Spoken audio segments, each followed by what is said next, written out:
Welcome back. I'm Ash. I'm Elle. We are Lovey Cosplay. And this is Shit Cosplayers Say.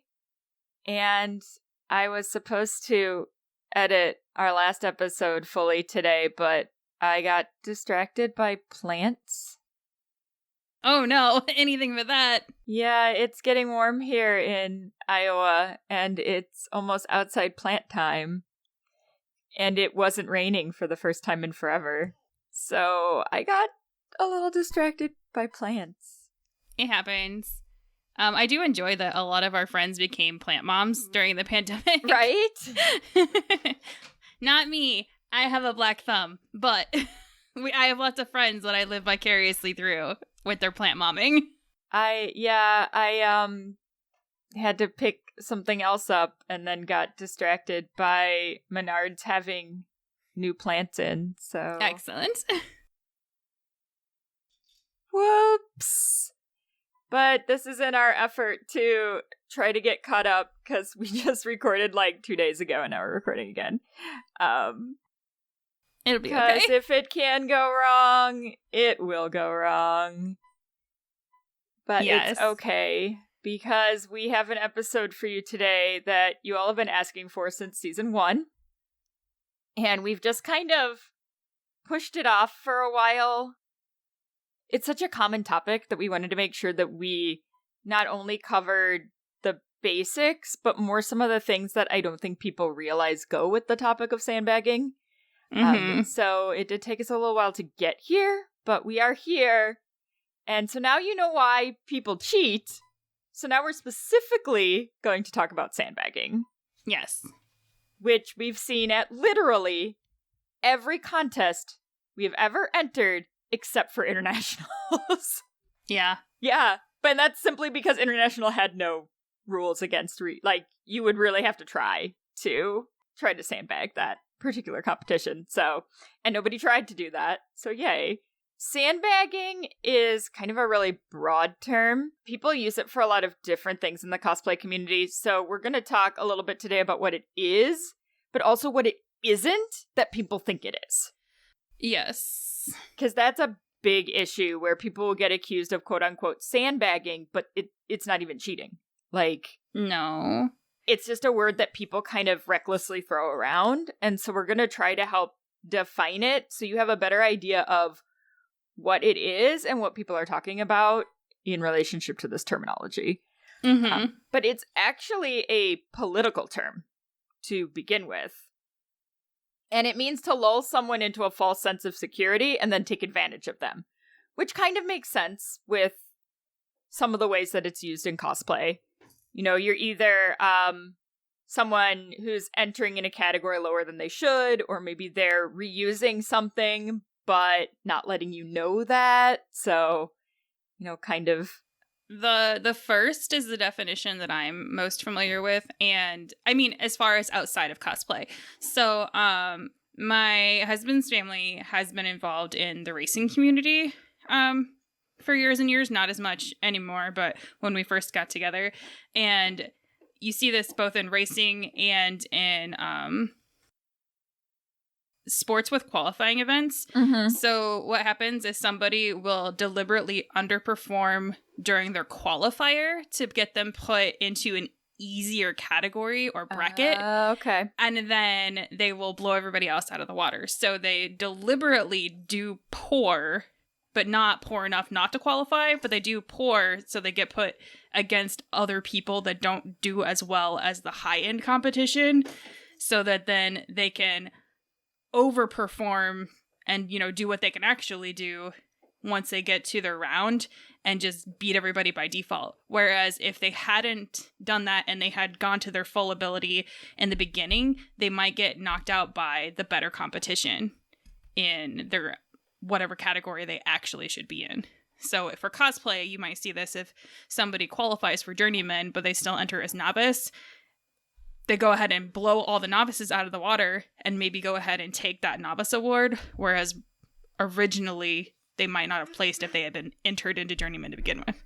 That kind of goes with the concept of, like, it even was back further before it was a political term. It, like, referred to playing poker, where someone would like hold back their win to make the game go longer so the pool of money got bigger, which is exactly what you're doing if you're holding back your skill to then compete in a level under your skill to then take that entire, competition or sporting event or what have you. So that does make sense. But if you wanted to go way, way back, where it actually got the term, where the sandbag part of the term came from, it used to refer to a bully who would use a sandbag as a weapon, which was considered underhanded. I mean, I could see that. Yep. Yep. I could see that. Yep. So really, in general, the term is just kind of synonymous with doing harm in some fashion. The general term for sandbagging in relation to a cosplay contest is when someone takes the same costume to multiple events trying to rack up awards, or someone entering a lower level than they should in an attempt to rack up awards. And I would say, from my own personal experience, I've seen the term used more for the first part, where people just take things and reuse them constantly. Yes. Whether or not that's quote-unquote technically accurate or not, that is the definition that I see the community place on the word, I think, more often than not. Well, and that is more likely what you're going to see, too, is someone who's taking the same costume over and over again and not being honest about the fact that this costume's already won something. Because usually there's a component of dishonesty that goes with the concept of sandbagging. Which is why this is a great follow-up to our cheating episode. Because it is a type of cheating. So you need a certain amount of ethical blindness in order to participate in sandbagging, or you have to have enough of that feeling that you are entitled to certain compensation for XYZ. And therefore, sandbagging is okay. So why is this considered a problem? Well, sometimes it's against the rules, but it's not always against the rules to reuse a costume. We're going to talk about that. You mean we have to read the rules? I know! Oh no! Well, it's also good to note that primarily this is a United States problem. Yes. In most other places, it's fine to reuse a costume in multiple high-level competitions. Yeah, if sometimes not expected. Sometimes it's expected or encouraged. Yes. So this is largely a U.S. problem, and we'll get to why it affects the U.S. more so than other countries, but this is a confusing topic because sometimes it's against the rules and sometimes it's not. Well, and I think it's really good to differentiate that there is a difference between written rules and societal norms. Yes. So just because something is in poor taste doesn't mean that it's literally against the written rules, but some people might frown on it if it is against their societal expectations of what you should do. So typically, if you've won like a big award at a large convention, people are going to kind of look down upon a choice to go to like a small convention with that same costume, for instance. But again, if the convention doesn't have a rule about it, there's really nothing you can do about it. They're not technically doing anything wrong. I think part of the reason that people get so upset about this in the United States is there are a lot more conventions to go to. You have You have a lot more options where you don't need to go to like the same competitions, or you don't need to go from some big competition to a smaller one, or you don't need to go to all these small conventions and rack up awards because you have options. Where in a lot of other countries, they just don't have as many options for competing. Yeah. So they are more accepting of this reusing concept.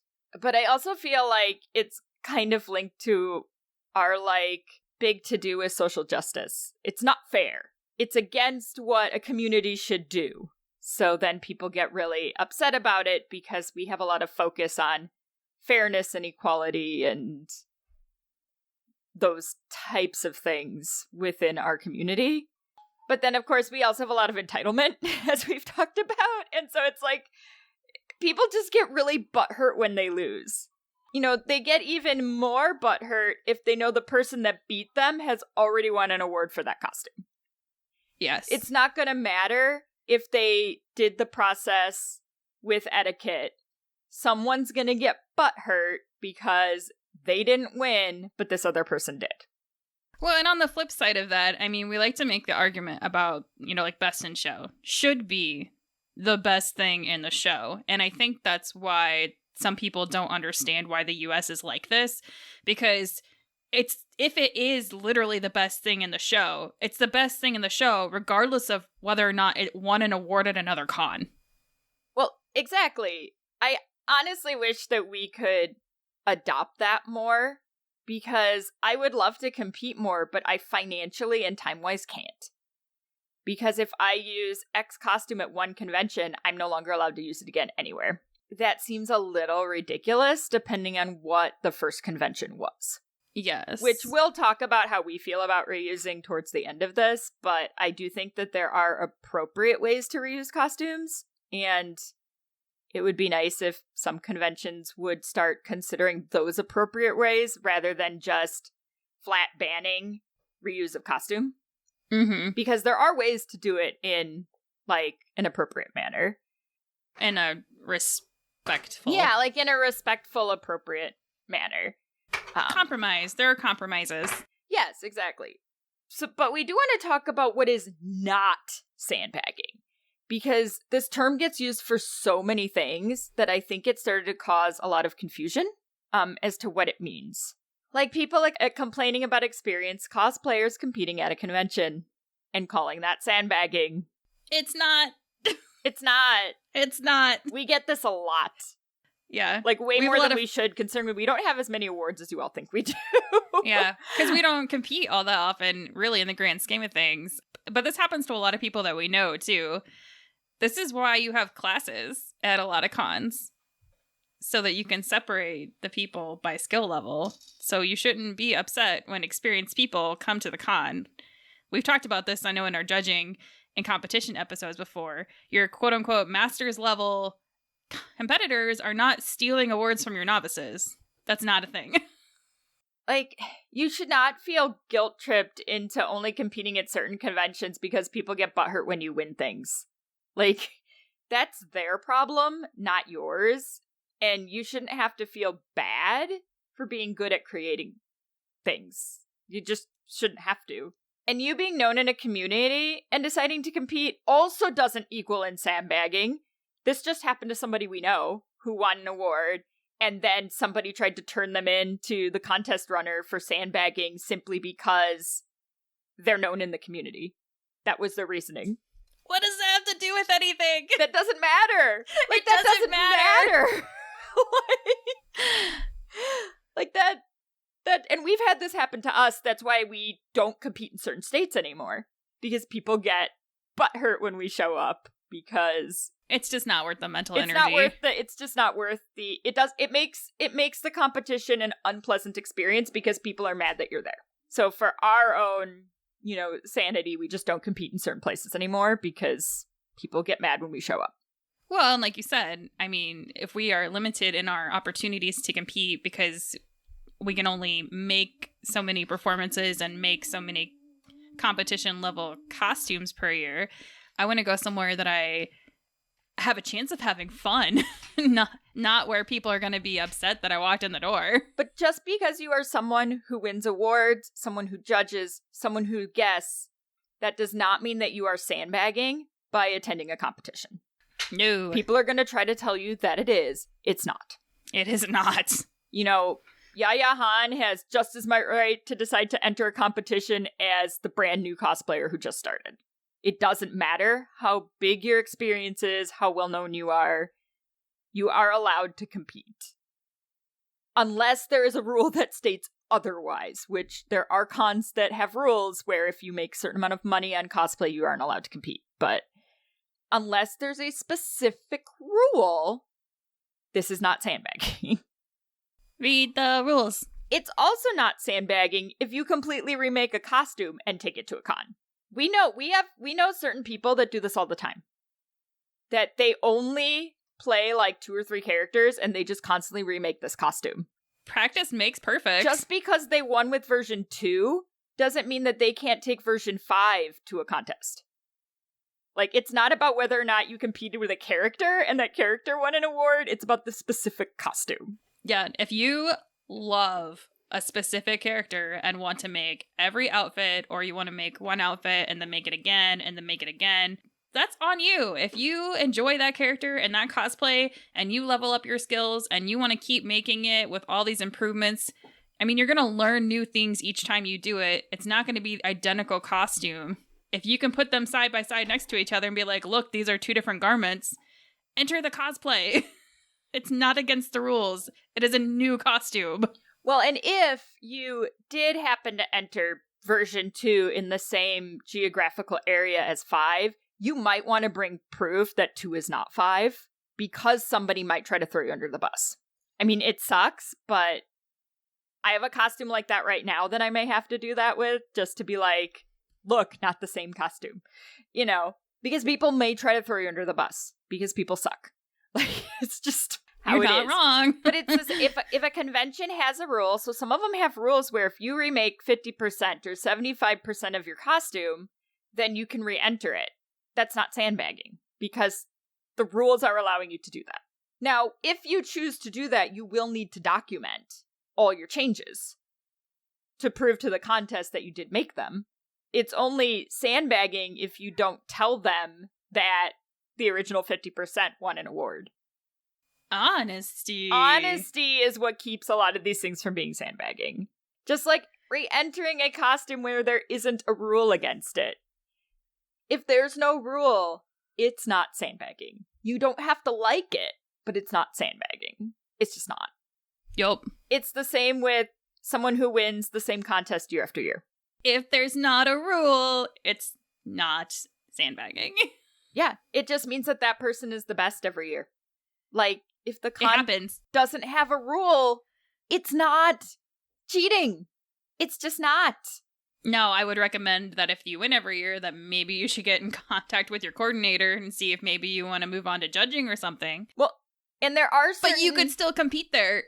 Well, and there are certain areas of the country that do have rules where you can't win the same award 2 years in a row because they have so many conventions that have the same people that go to them year after year. And so in order to spread the love, like, they make this rule. Contest runners, if you have someone like this, ask them to judge. Like, don't just assume they're going to get the hint. Don't be rude and do what we've seen some contests do, where they purposely block entrants who frequently win so they don't win an award instead of talking to them. Yeah. Yeah. We have seen that. We've seen that often. Just talk to them. Ask them to, if they're performers, ask them to do an intermission show. If they're crafters, ask them to judge. Like, but don't side tell your judges to not give them an award. Yeah. That's just not, it's not okay.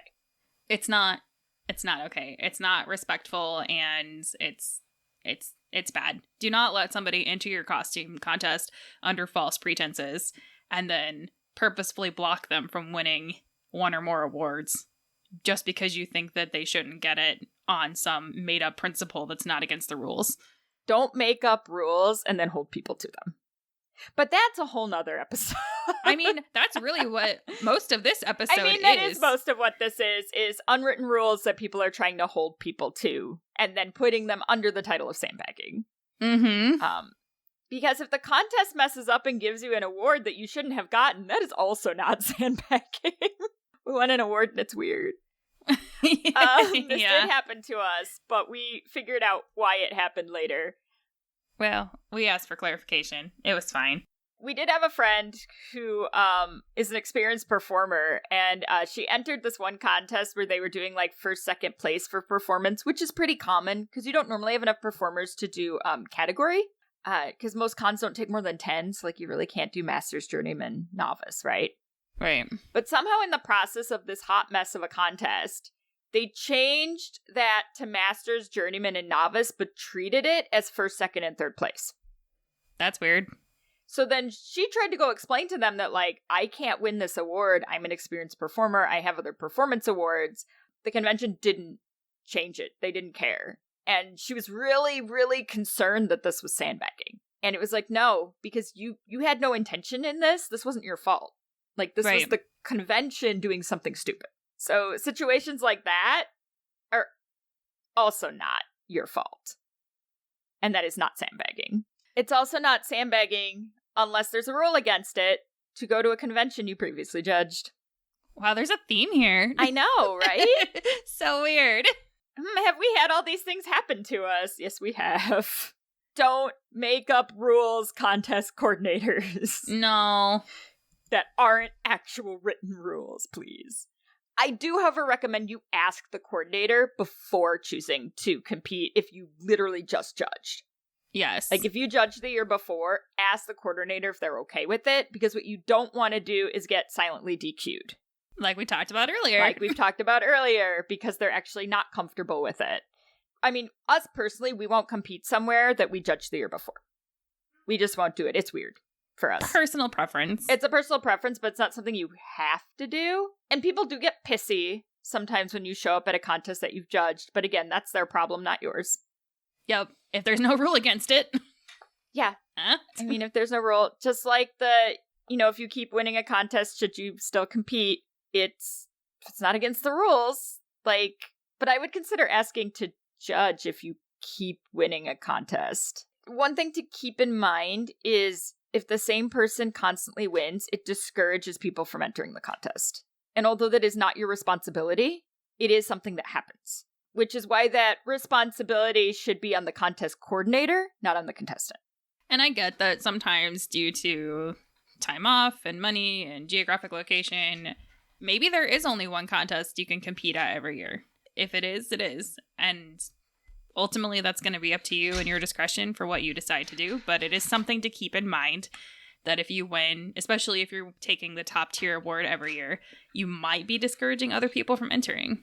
But again, that's on them and not you. Exactly. And that really should be more the contest coordinator's responsibility to work that out in a professional manner.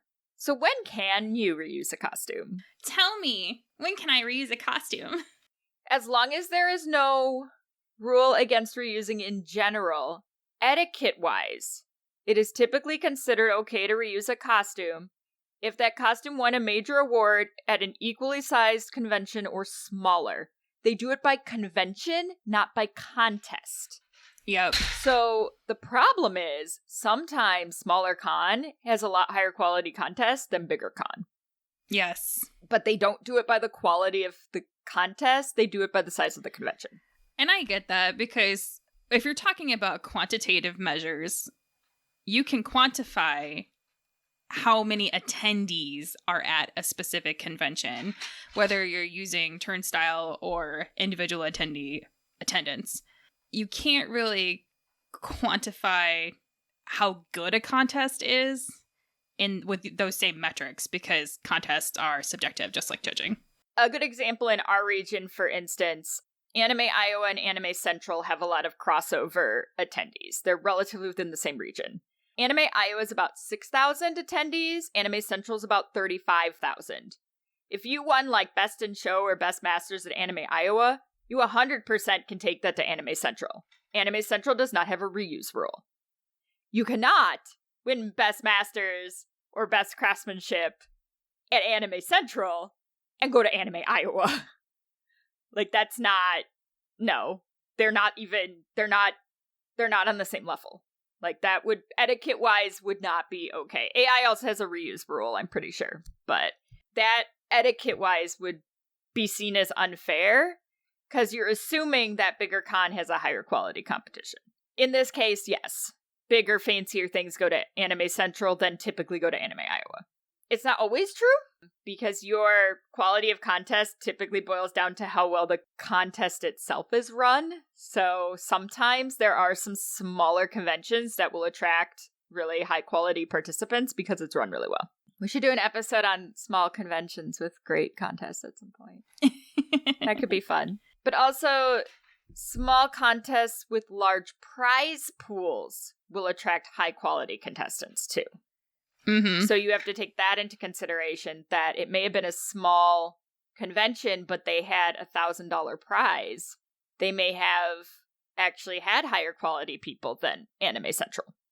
Cash and gift cards 100% will entice more people to come out of the woodwork for a specific convention than unnamed random prizes, certificates, or con swag.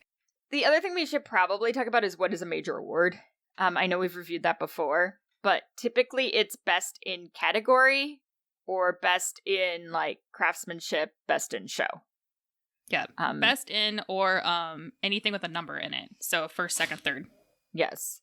And so what you'll typically see people try to do is go from like local con to local con, racking up awards. That's like the most common version of sandbagging, which is why you see a lot of conventions in certain areas have a rule of like 2 or less major awards, or no more than 1 major award, or in a lot of cases nowadays, unfortunately, 0. It'll just be 0. They don't care how small the con is. They don't care, like, if it's won something, you cannot enter. It's less of a headache that way. Then they don't have to, like, think about it. It's just a blanket no. Well, and if you're not sure if you can reuse something, just ask the contest coordinator. You mean I have to read the rules and then talk to my contest coordinator? Because there are some contests that do also take Judges' Choice Awards into account, even though they shouldn't. So you do have to take that.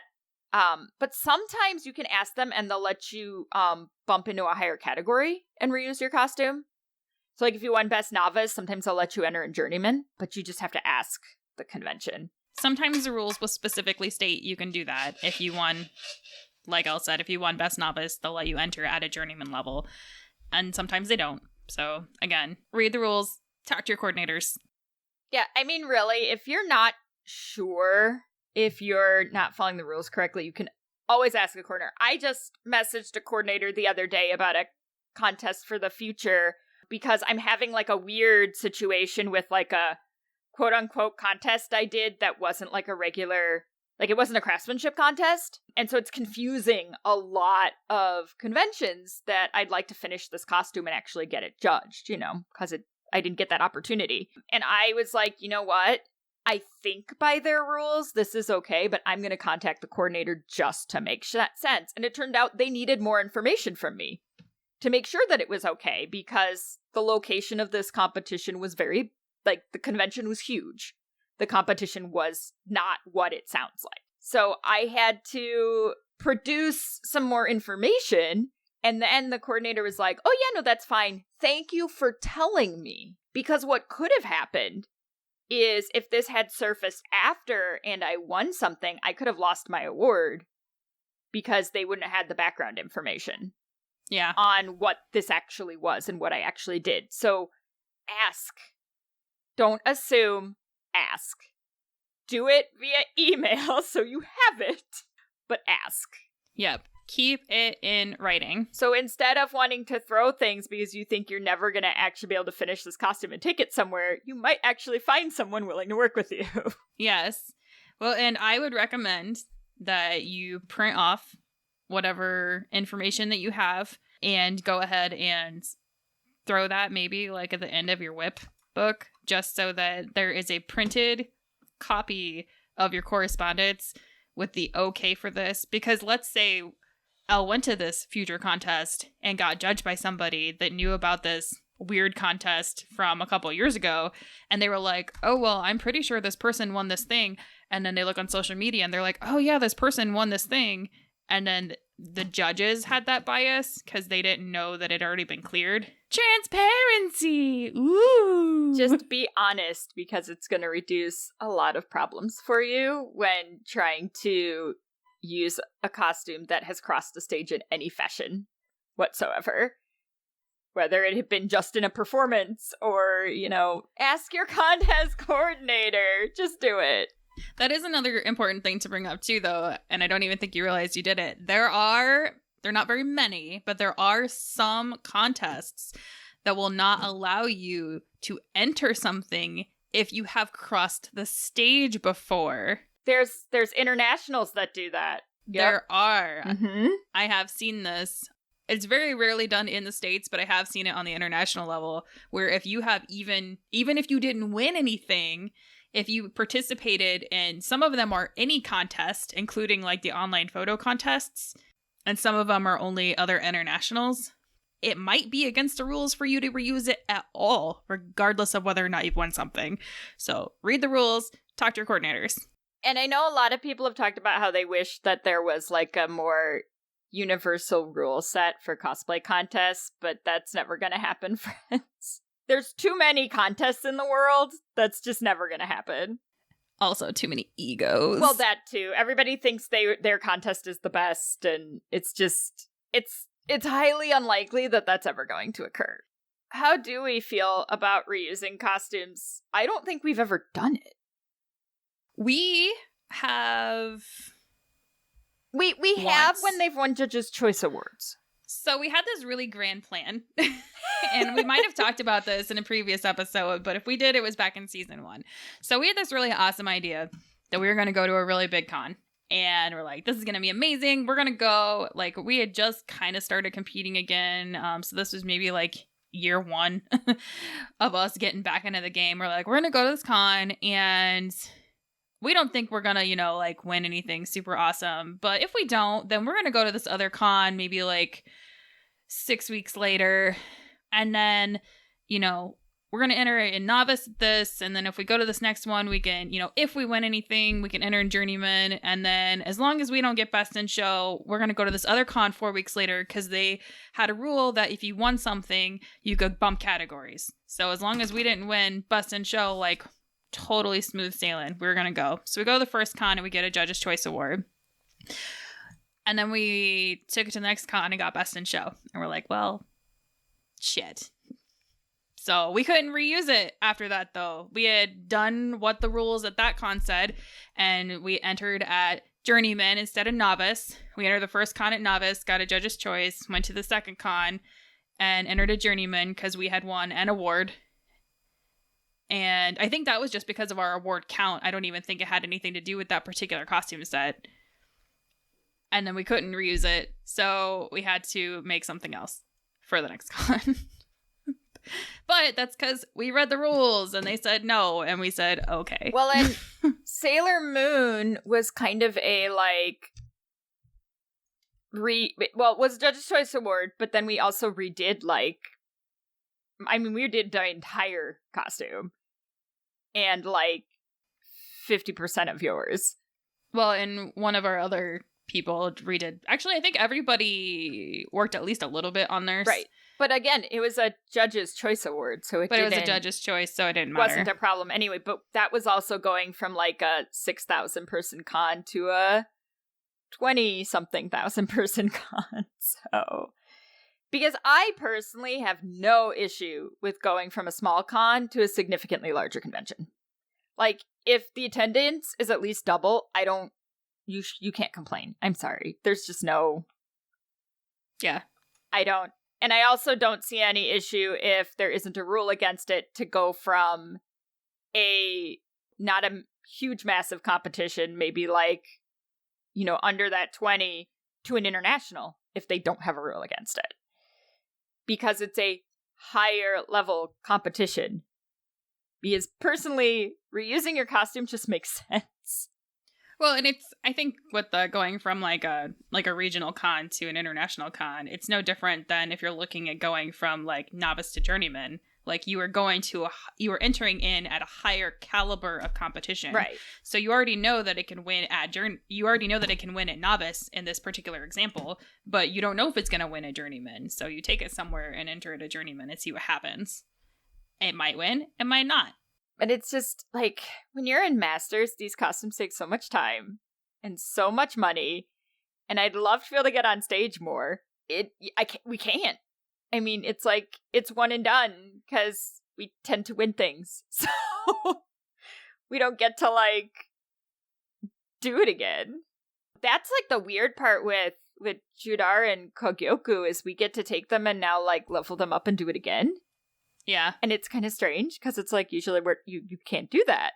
Like, your instinct is to make something new because that's what we're used to doing in the United States, but you don't have to. And it's kind of nice in a way that we don't need to scramble. Yes. To make something else to be on stage. I mean, I guess for me, my limit would be like 2. Like, after something has 2 awards, I don't think I'd feel comfortable recompeting in it again. I could see that. Well, and just from like a, I guess like an internalized perspective for me, it'd be like, well, let's say, you know, you went and you got a Judge's Choice Award, and then you got literally anything else after that. Like, you're kind of at your limit for me. Like, I've already proven that I can get this one thing, and now I've proven that I can get this other thing. So maybe whatever my second award is, or whichever one was higher, is kind of what the limit is for this particular costume. And that's fine. And then I'm going to be bored and want something else anyway. Typically, you're going to have gone from something smaller to something larger.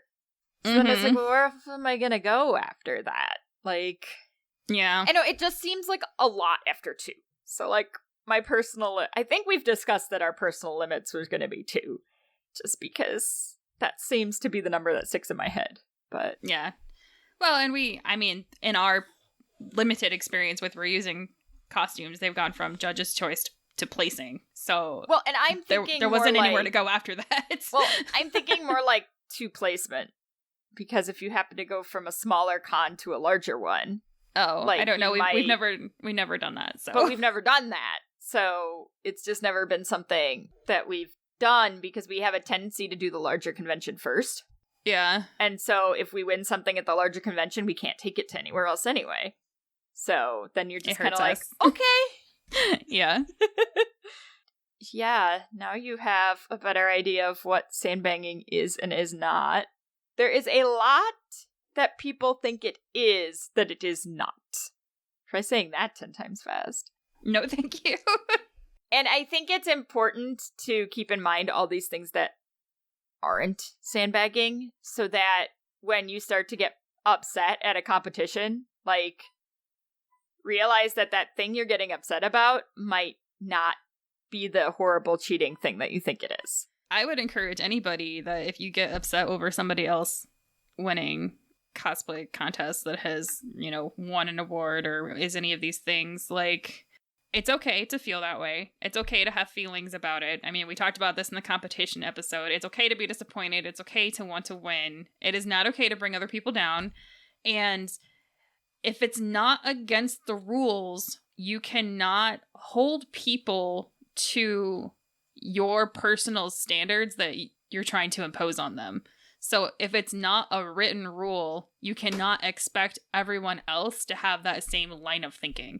So, like, while we might personally want to double the attendance between cons, or to bump up in categories, or to only have 2 placement awards total for a costume, if it's not against the rules and somebody else wants to go above and beyond that, we can't really fault them for doing something that's not against the rules.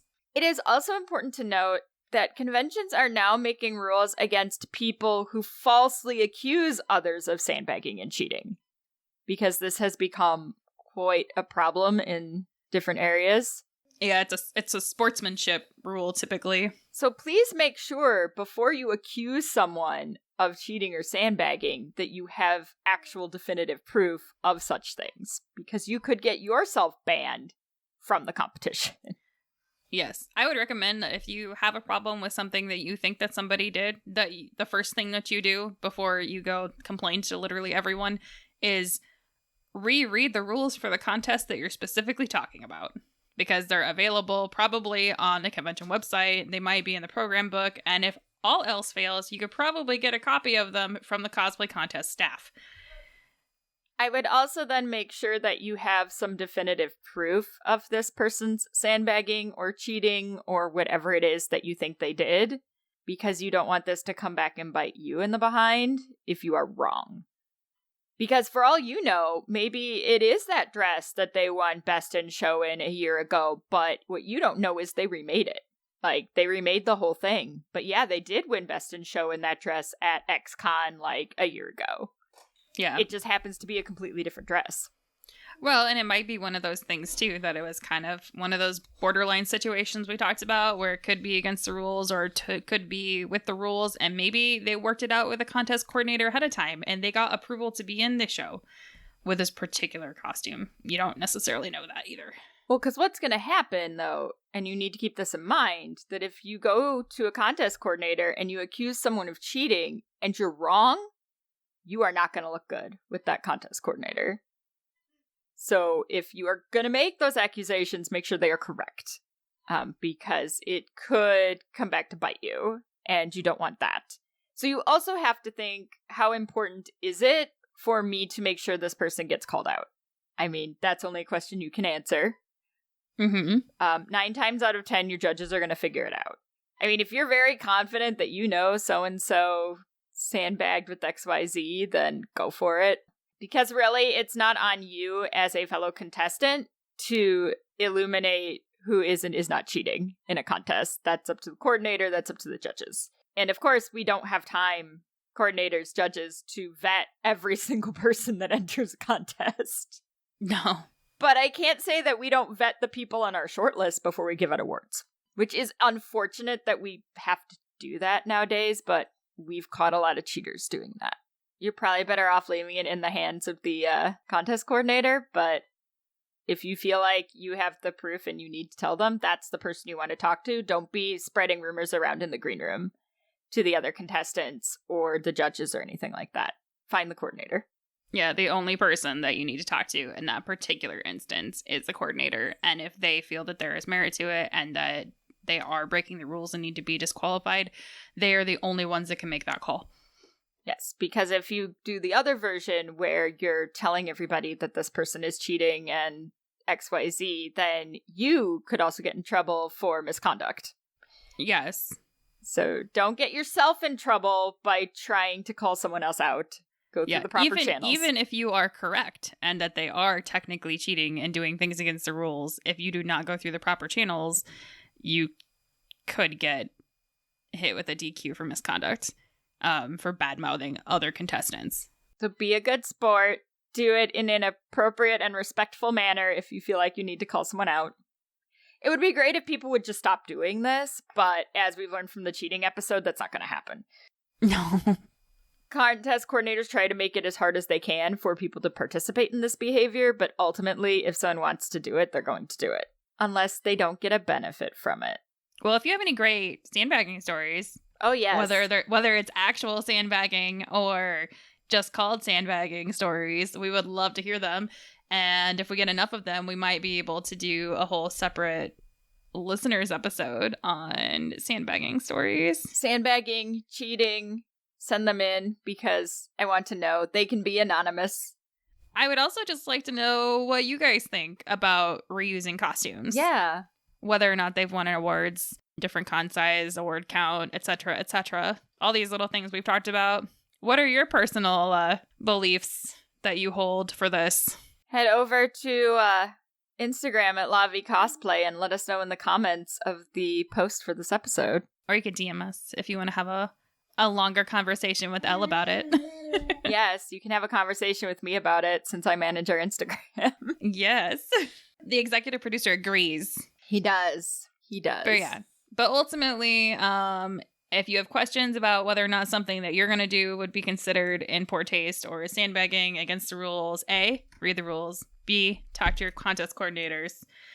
And if you're at a con and this happens and you are upset about it, if it isn't against the rules, then too bad, you so being sad. mad. Yeah, you being mad's on you. Nothing you can do about it. All right. Well, glad we had this chat. Right?